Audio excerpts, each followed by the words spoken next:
Hello friends, welcome to Shri রান্নাঘর। আজ আমরা যাচ্ছি আমাদের মাঠে কুমড়ো ফুল তুলতে।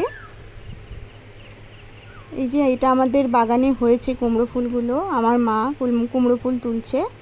এগুলো দিয়ে আমি কুমড়ো ফুলের আজকে বড়া বানাবো।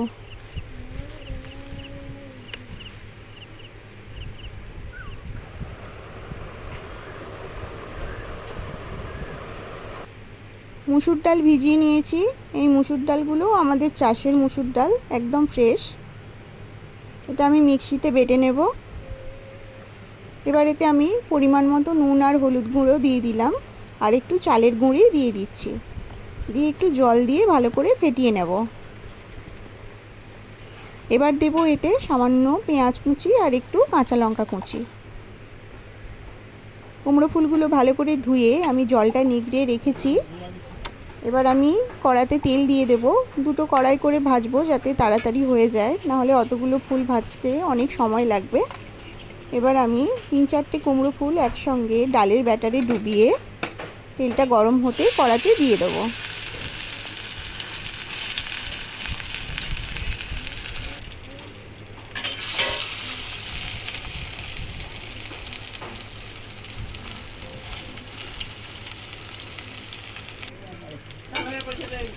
একটা সাইড হয়ে গেছে, আমি আরেকটা সাইড উল্টে দিচ্ছি।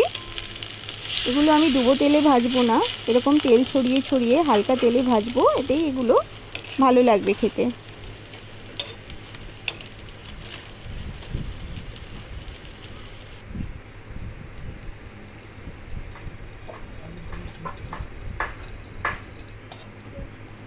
সমস্ত বড়াগুলোই ভাজা হয়ে গিয়েছে।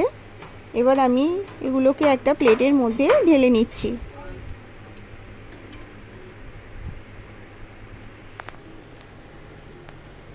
তো বন্ধুরা, আমার রেসিপিটি কেমন লাগলো কমেন্ট করে জানাবেন। ভালো লাগলে প্লিজ আমার চ্যানেলটি সাবস্ক্রাইব করবেন আর আপনার বন্ধুদের সাথে রেসিপিটি শেয়ার করবেন। Thank you.